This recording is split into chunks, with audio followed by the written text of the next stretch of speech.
Hey, this is Dan from Rambling Ambition. It's another day working on the van. We got something kind of different today. If you're new to the channel, I try and put out a video every week or so as we're building out our 170 extended all-wheel drive Sprinter van. This is our second van, so we're taking some tricks that we learned from the first one and applying it to this one, plus adding some new stuff. So one of the things from the last van that was a challenge for us was just having nice clean corners for the roof panels and for the wall panels. So I found this kit from Timber Van Kits, and I'll flash up what that kit looks like right now. And what it's going to do is it's going to line the corners of the roof to create a nice edge for us.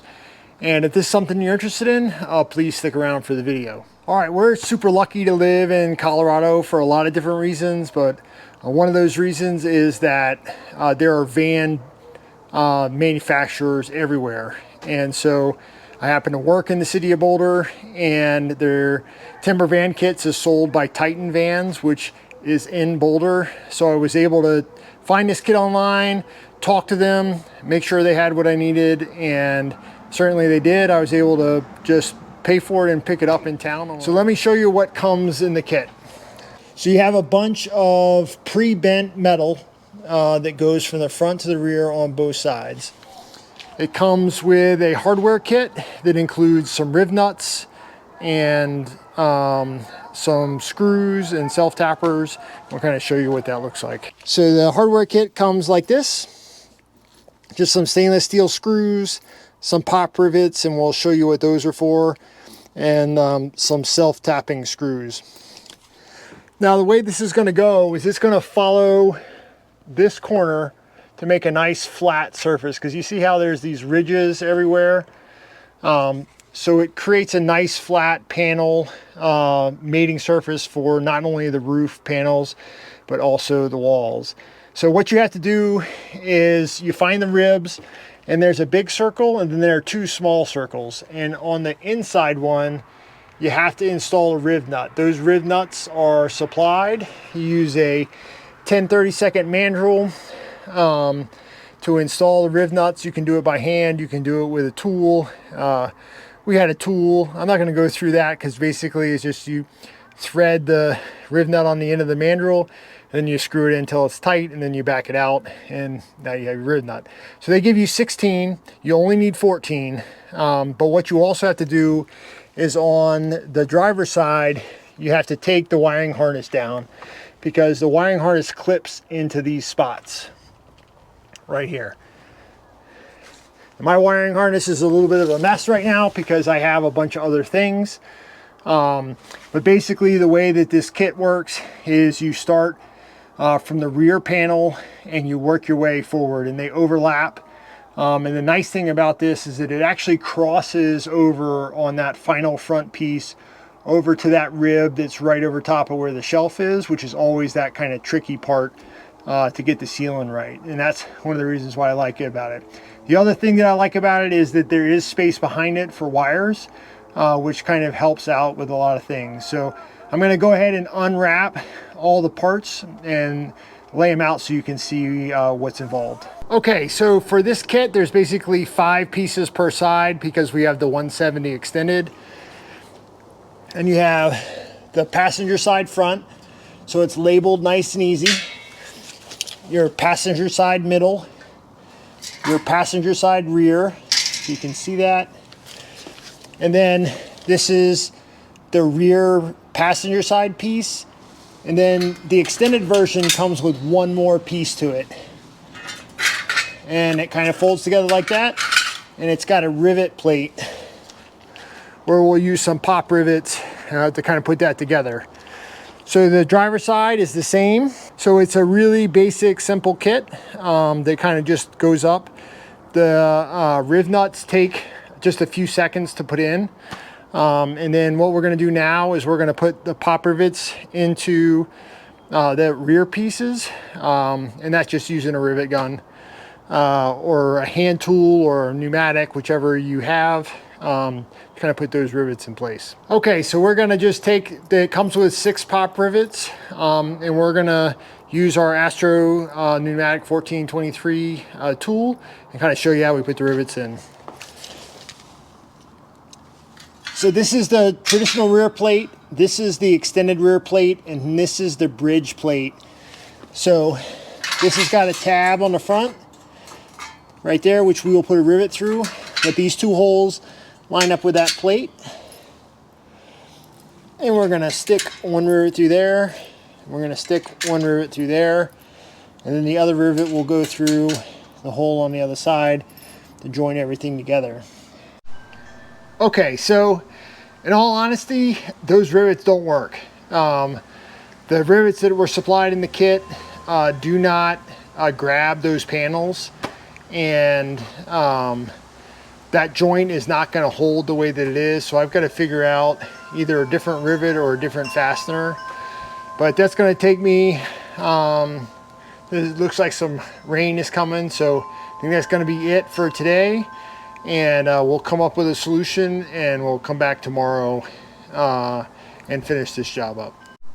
All right, so it is the next day and we're working on this project again. So just to recap, the rivets that came with it, they don't work. And the holes inside of the brackets, so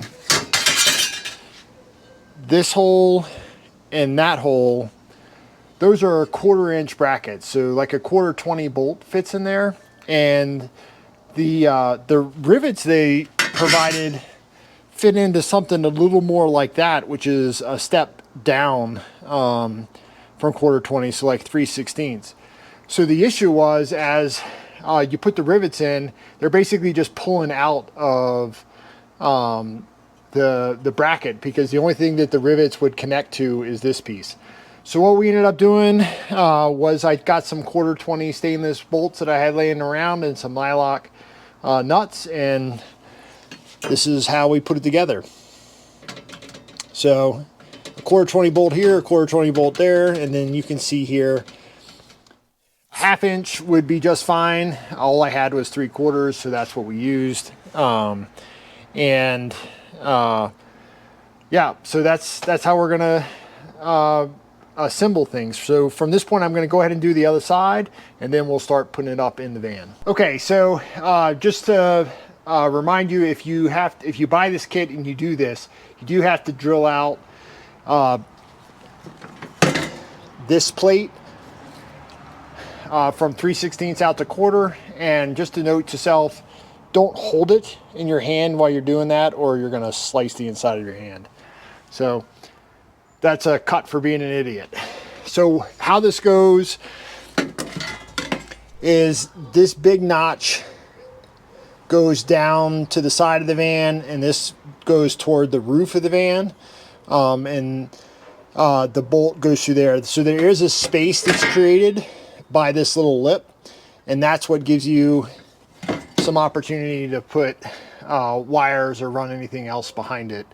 So we're going to go ahead and put this back piece up first. So like the instructions say, to start from the rear and work your way forward, and so that's what we're going to do. We're going to go ahead and put the screw in there and just start it into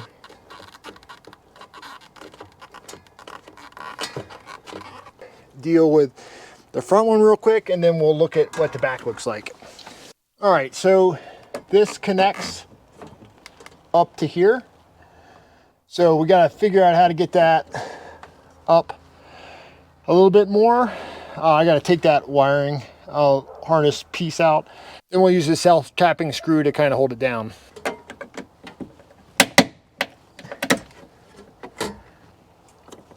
And if you don't have one of these, this is a trim removal tool that's super helpful in pulling all this stuff out. So you can see how that connects right up to where the body line is. And then we'll just go ahead and put that self-tapper in. Okay, so that first piece is in. I don't know if you can see it, but that says the passenger side rear. So that's gonna go on top. So that's gonna fit up just like that. So we're gonna put this bolt in first to hold it, and then we'll undo that one and attach it so it overlaps. All right, so we have it up. So it runs from the front all the way, or from the back all the way to the front. And so you have this nice surface to bring the sealant panel on to screw the last little bits. Now, in full disclosure, and this is most likely operator error on my behalf, but the little tiny riv nuts that they give you so that you don't have to drill any holes, either I just didn't do it right, but almost every single one of them spun. So what I ended up doing was exchanging them for 1/4 20 riv nuts that are made out of steel. They're a little more substantial, and each one of these bit down without any trouble. So before I do the driver's side, I'm going to go ahead and just pull the rest of them out and do this, just because it gives me a nice secure bolt hole, and it's not that hard to do it that way, and I just feel much better with something like this in there rather than those hex nuts. Riv nuts do great in a hex riv nut punched space, but when you do it on a circle, it doesn't bite as well. And because the surface, there are gaps everywhere. Nothing wrong with the kit. Like I said, I think it's just operator error on my behalf. But so I ended up going with something a little bit bigger.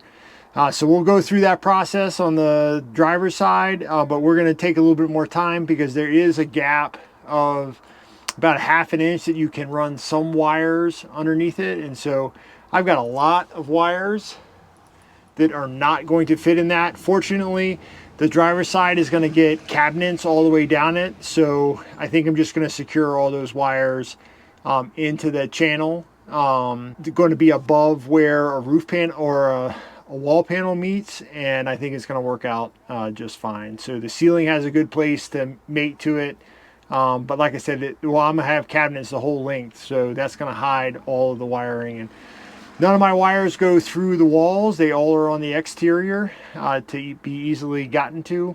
And so we're going to keep that theme. Okay, so we got it all done. And like I said, because the driver's side is all going to have cabinets, we got everything up, and it did give me a nice tidy place to put all the wiring. And it does give us a nice place for this forward area, which will have ceiling on it, and the cabinets will probably start about right here. So overall, I am happy with things. I'm not quite sure if it was worth the money for it, for what I'm getting out of it. Because really, I'm just getting the mating surface on the passenger side for the ceiling and the wall, which is not going to have cabinets. So in that aspect, it's worth it. But I wasn't super happy with all the things, right? So since this is the 170 extended, we had to do that like bridge piece that asked us to utilize the rivets. And if you remember, the rivets didn't work. So we had to use some bolts instead. And then that interior plate we had to drill out. And I think that was just a little frustrating, you know, with the kit, that the difference between the 3/16 and the 1/4 20 holes just makes those rivets not functional. The other thing is these riv nuts. So these are, if you can see, they're hex riv nuts. There's a special tool that you use to punch a hex in sheet metal so that these are used appropriately, and then they fit in and they don't spin, and so just a crimp holds them in place. That's the whole point of the design. So the round riv nuts have some knurling on the inside, and when the hole is the proper size and this fits nice and tight, when that compresses, it holds it in place. So I was kind of frustrated with that, and the fact that I had to pop all those out. Again, installation error on my behalf. Now I probably tightened down most of the ones that didn't work, And so that's on me. It's not a reflection of the manufacturer, but I think that having a riv nut suitable for the hole is more appropriate than anything else. So with that being said, it did do exactly what it's supposed to do. So it created a nice flat surface for the wall panel to come up to. So, you know, the wall panel is going to come up to here, and we have a nice mounting surface, and then we have a nice flat surface for the roof panels. So from that aspect, it did exactly what it's supposed to do. So again, for me, I don't know if it was worth the money. We'll see once we put the ceiling up to see how well it mates. But essentially the two pieces of this whole system that I really got this for was this front bend piece that kind of comes across and bridges to that front header, and for that rear piece that goes to the back of the van, which is typically a spot where you don't have the ability to attach anything, and so it floats. And so it's going to at least give us some positive connection in that space. So from that aspect, you know, I think it's valuable. You know, you'll have to think about that for yourself. And well, that's really all I got to say about that. So I think it's going to give us some opportunity when we put the ceiling and the walls up, and we'll see how it works out when we do that.